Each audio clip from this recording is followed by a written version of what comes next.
300 वर्षों से महाराष्ट्र गुलामी में था, पराधीन था, सुल्तानों के क्रूर अत्याचार सहन कर रहा था।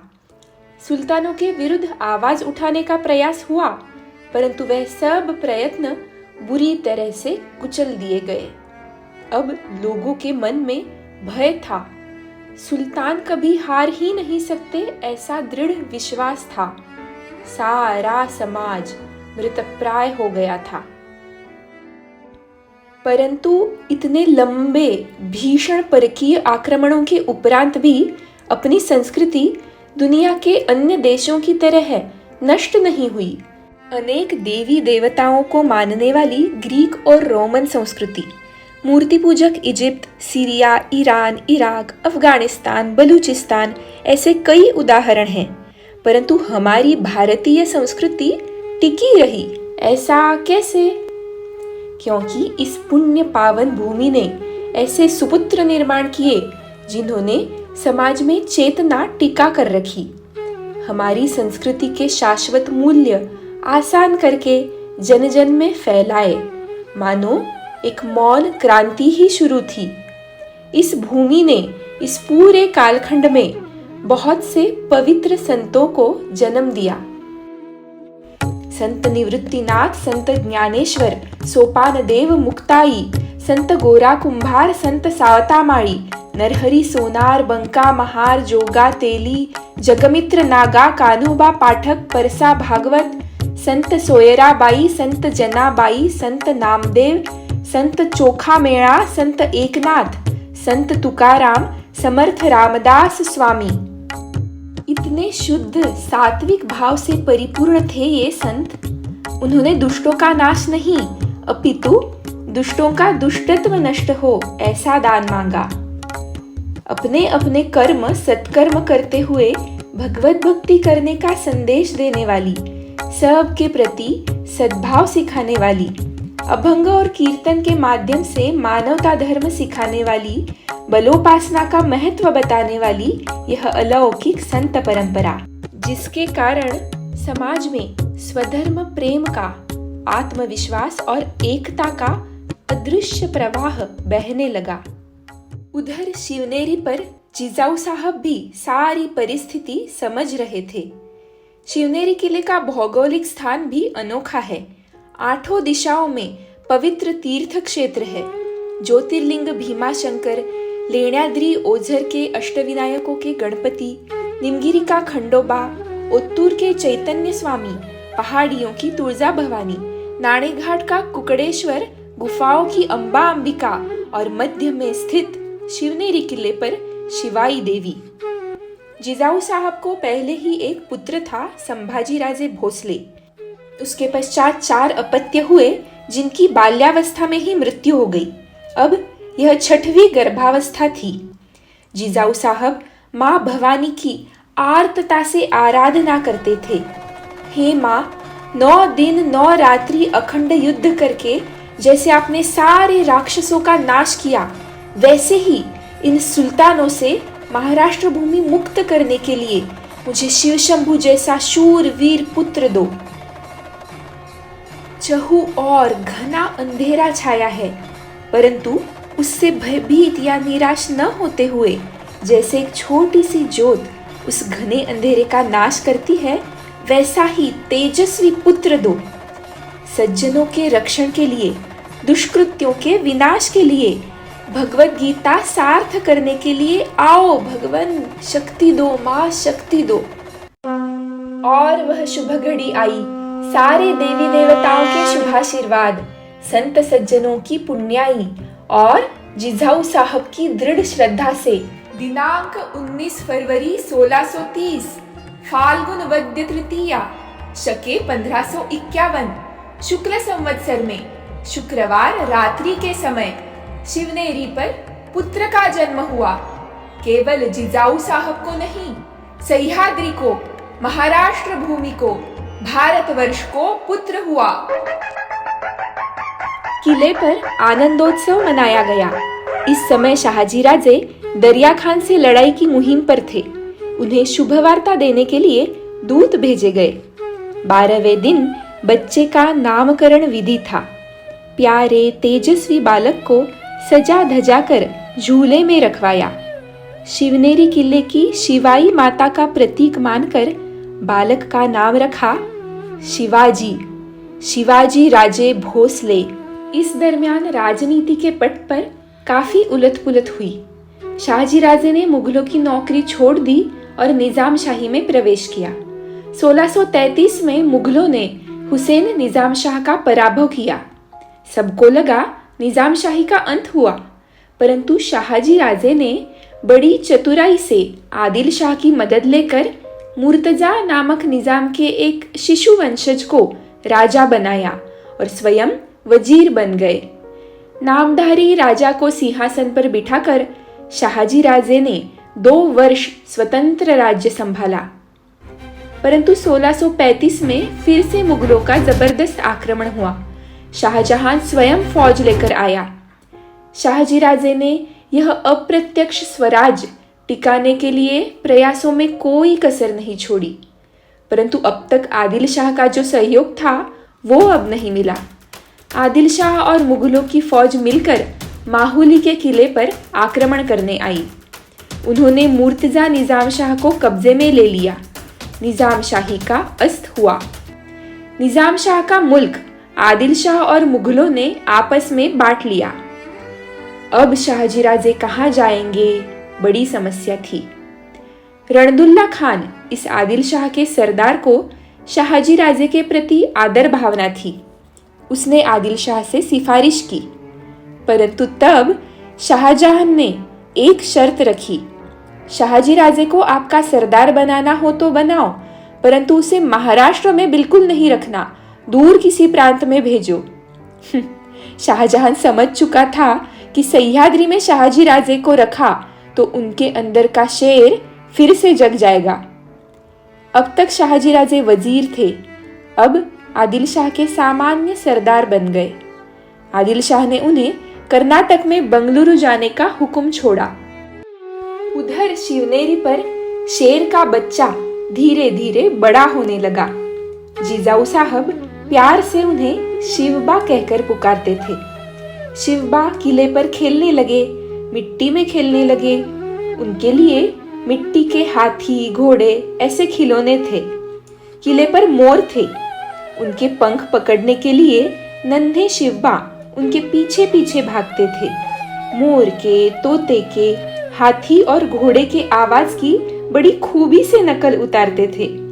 कभी कभी तो नगारे की, बाघ के गर्जना की भी आवाजें निकालकर सबको डराते थे। आप पूछेंगे तुम्हें कैसे पता? यह सब संस्मरण परमानंद गोविंद नेवासकर जी ने लिख कर रखे हैं। संस्कृत में शिव भारत नाम का ग्रंथ है, शिवाजी महाराज का प्रथम चरित्र, जिसमें यह सब जानकारी है। शिवबा के साथ खेलने किले पर उनके बहुत से दोस्त भी थे। वे सब मिलकर लुका छुपी, आंख मिचौली, भंवरे ऐसे खेल खेलते थे। शिवबा का मनपसंद खेल था मिट्टी के किले बनाना और राजा राजा खेलना। आऊ साहब जब वापस बुलाने आते थे, शिवबा दूर दूर भागते थे, उनको और खेलना रहता था। रात को सोते समय आऊ साहब शिवबा को रामायण महाभारत की कथाएं सुनाते थे। शिवबा को कथाएं सुनना बहुत पसंद था। शाहजी राजे के अब तक के जीवन में उनके साथ ऐसे बहुत से अनमोल लोग थे जो रणनीति जानते थे, राजनीति समझते थे, भोसले खानदान के प्रति निष्ठावान थे और शाहजी राजे और जिजाऊ साहब के स्वराज की संकल्पना उनके भी खून में बहती थी। उनमें से ही एक थे पंत दादाजी कोंडदेव मैठणकर। आदिल शाही फौजों ने पुणे प्रांत जलाकर तहस नहस कर दिया था। उसको फिर से आबाद बनाने की और शिवबा के शिक्षण की जिम्मेदारी शाहजी राजे ने दादाजी पंत पर सौंपी। कुछ लोगों को दादाजी के विषय में मतभेद है, परंतु यह अधिकृत ब्रिटिश इतिहास पत्र में लिखा हुआ है। जिजाऊ साहब, शिवबा और दादाजी गिने चुने सैनिकों और कारभारियों के साथ पुणे के लिए निकल पड़े और शाहजी राजे कर्नाटक प्रांत में चले गए। पहले पुणे में जो भोसले परिवार के घर आवास थे, मराठी में जिसे वाड़ा कहते हैं, वो तो पूरे जल चुके थे। वहां रहने योग्य स्थान बनने तक जिजाऊ साहब और शिवबा खेड़ नामक गांव में रहे। जिजाऊ साहब ने पूछा, यहाँ आसपास भगवान के दर्शन के लिए मंदिर कहाँ है? बहुत ढूंढने पर कस्बा पुणे में रहने वाले विनायक भट्ट ठकार नामक ब्राह्मण के घर के पास खुले जगह पर ही कोने में एक गणेश मूर्ति थी। मंदिर नहीं, कुछ नहीं। जिजाऊ साहब की आज्ञा से दादाजी ने वहां एक सुंदर मंदिर बनवाया। वही आज का श्री कस्बा गणपति मंदिर, पुणे का ग्राम दैवत। वहां से पास ही निवास के लिए प्रासाद बनवाया, जिसका नाम है लाल महल। आदिलशाही आक्रमण के पश्चात पुणे के लोग पहाड़ियों के आश्रय से जी रहे थे। उन सब को दादाजी पंत ने बुलाया। बोले, अब आपको किसी से भयभीत होने की आवश्यकता नहीं। छोटे महाराज आपकी फिरियादें सुनने के लिए तत्पर है। आओ, यहाँ गांव बसाओ, खेती करो, पूजा अर्चा करो, सुख से रहो। खेती करो, पर करेंगे कैसे? बीज नहीं, स्वयं के खाने के लिए कुछ नहीं। महाराज ने अपने खजाने से सबको बीज दिए।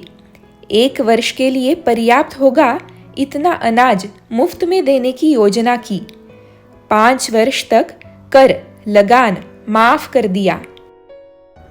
दादाजी ने अनोखी कल्पनाओं से लोगों में उत्साह भरा। जहां गधे का हल घुमाया गया था, वहां सोने के हल से जुताई की और सामान्य लोगों में विश्वास निर्माण किया। बंजर वीरान भूमि पर फसलें खिलने लगी, फूल उमलने लगे। 12 वर्ष सूखी रहने के बाद किसानों की मेहनत से और दादाजी की प्रेरणा से पुणे की भूमि में मोती खिलने लगे। आसपास जंगल था, इस कारण बाघ लोमड़ियां लोगों के गाय बकरियों की शिकार करते थे। उन बाघ लोमड़ियों को मारने वालों को बख्शीश मिलेगा, ऐसा आवाहन किया गया। और जन्म से ही शूरवीर मावले बड़े जोश के साथ अपना शौर्य दिखाने लगे, शिकार करने लगे, महाराज से बख्शीश लेने लगे। अब तक चोर उचक्के नाक में दम करते थे, पर अब पंत के हथियारबंद जवान दिन रात गांव में निगरानी करते रहते। हर गांव में रामोशियों को, पिंडारियों को भी दादाजी ने अपनी सेवा में दाखिल किया। पुणे प्रांत की सुव्यवस्था के साथ ही शिवबा के प्रशिक्षण पर भी दादाजी और जिजाऊ साहब योग्य ध्यान दे रहे थे। शिवबा ने कौन कौन सी विद्याएं सीखी, इसका वर्णन इतिहास में मिलता है। श्रुति, स्मृति, पुराण, रामायण, महाभारत, राजनीति, न्यायशास्त्र, इनके साथ ही तलवारबाजी, कुश्ती, भाला फेंक, निशानेबाजी, दानपट्टा, शस्त्र परीक्षा, अश्व परीक्षा, गज परीक्षा, मूलभूत औषधियों का ज्ञान, ये सब उनको सिखाया जा रहा था। और एक सबसे महत्वपूर्ण बात बताऊं आपको, शिवबा बड़ी मेहनत से इन सब विद्याओं का अभ्यास करते थे। दिन में 3 प्रहर, 1 प्रहर यानी 3 घंटे, तो दिन के 9 घंटे शिवबा विविध शास्त्रों के, विद्याओं के अध्ययन में बिताते थे, ऐसा इतिहास बताता है। चलिए इस शिव जयंती पर थोड़ा आत्म परीक्षण करते हैं। क्यों सुन रहे हैं हम यह कथा? मुझे ऐसा लगता है कि जैसे मैथ साइंस में हमें अप्लाइड क्वेश्चंस पूछे जाते हैं, एक अलग सेक्शन ही होता है सिलेबस में, वैसे ही इतिहास में भी अप्लाइड हिस्ट्री सिखानी चाहिए। इतिहास से सीख लेकर वर्तमान में हमने अपने व्यवहार में क्या आचरण करना, इस प्रकार से इतिहास पढ़ाना चाहिए। छत्रपति शिवाजी महाराज जैसा व्यक्तिमत्व बनाने के लिए बहुत सारे गुण हमें स्वयं में लाने पड़ेंगे। सारी अनुकूल परिस्थिति थी और शिवाजी राजे जीतते गए, ऐसा नहीं था। उल्टा सारी परिस्थिति प्रतिकूल ही थी, एक्सट्रीम एडवर्सिटीज। ये समझने के लिए हमने इस सीरीज के 3 भाग पूर्वेतिहास ही बताया, ताकि तब कितनी भीषण स्थिति थी यह हम जानें। छत्रपति शिवाजी महाराज ने अपने जीवन में एक पवित्र उदात्त ध्येय रखा। उसके प्रति प्रखर उत्कटता मन में सतत जागती रखी। ध्येय प्राप्ति के लिए आवश्यक ज्ञान प्राप्ति के लिए कड़ी मेहनत की, आलस्य को दूर किया, संकटों का डटकर सामना किया, अपने ध्येय को अपने साथियों का भी ध्येय बनाया। एक से एक शूर पराक्रमी मावले कोई शाहजी के बेटे शिवाजी के लिए नहीं लड़ रहे थे, सब स्वराज के लिए, धर्म के, न्याय के राज्य के लिए अपने प्राण भी न्यौछावर करने को तैयार थे। सभी मावले नीतिमान थे। शराब दारू में डूबना, परस्त्री पर आंख उठाना शिवाजी महाराज ने कभी सहन नहीं किया। शिवाजी महाराज ने सारे मावलों के मन में यह मूलभूत संकल्पना, बेसिक कंसेप्ट स्पष्ट कर रखी थी कि बाहर से आए हुए लोग हमसे कम संख्या में थे, फिर भी हम पर राज कर रहे हैं, क्योंकि हम आपस में ही लड़ते रहते हैं। महाराज ने आपसी मतभेद दूर किए, दगाबाजों को कड़ा दंड दिया। वैसे सोचा जाए तो शिवाजी महाराज का बचपन हमारे बचपन जैसा ही था न। हम भी वैसे ही खेले हैं जैसे शिवाजी महाराज उनके बाल्यकाल में। परंतु शिवाजी महाराज ने मूल्याधारित ध्येय निश्चिति, कड़ी मेहनत, आत्मविश्वास, असीम श्रद्धा, समय का व्यवस्थापन और उत्कृष्ट टीम बिल्डिंग स्किल्स अपनाते हुए चारित्र्य संपन्न जीवनी जी और इस नरजन्म का सार्थक किया। हम भी उनके सद्गुणों की साधना करते हुए अपना जीवन सार्थक कर सकते हैं। यही इस शिव जयंती का संदेश है। यह विचार अधिकतर लोगों तक पहुँचे, ऐसा यदि आपको लगता हो तो कृपया शेयर करें, सब्सक्राइब करें और यह संदेश आचरण में लाएं। धन्यवाद।